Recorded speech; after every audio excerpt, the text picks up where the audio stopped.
ATM and debit card users now have some new protection tonight. A federal rule that helps prevent you from being hit with multiple and expensive overdraft fees. In tonight's segment 2, 2 News problem solver Michelle Lowry tracks down expert information from a banking insider about how the rule works. So these numbers are just... Yeah. For Jim Klaus, using his debit card. Walgreens, we had to buy some medicine. And then Walmart, I got some groceries. And spending just a little more than he had in his checking account snowballed into more than $500 in overdraft fees. Jim is certainly not alone. Each insufficient fund fee ranges from $20 to $40 depending on where you bank.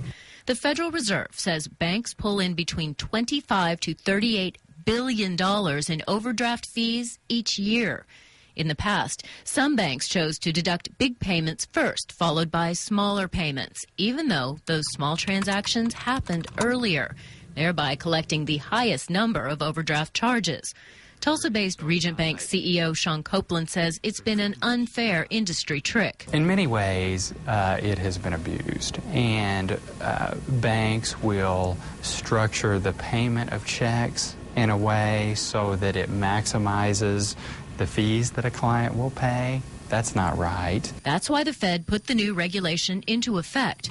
Customers must now choose. Have an ATM or debit card purchase declined by your bank if you don't have the money in your account, or tell the bank to go ahead and let you spend even if it will result in overdraft charges. Now, when a client chooses to use their check card or ATM card and overdraw their account, they know they're doing that. There's lots of disclosure. It's not a trick. July 1st marks when all brand new customers must decide whether to opt in.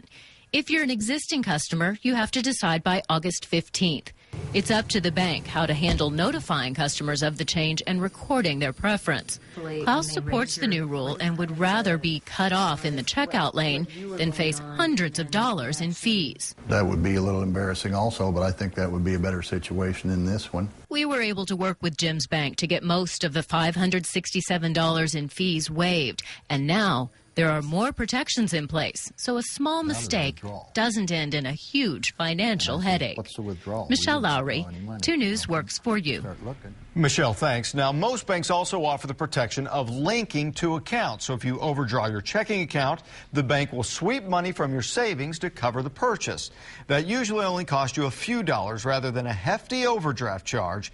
Now, you will find all the details on this story and in the Problem Solvers section of KJRH.com.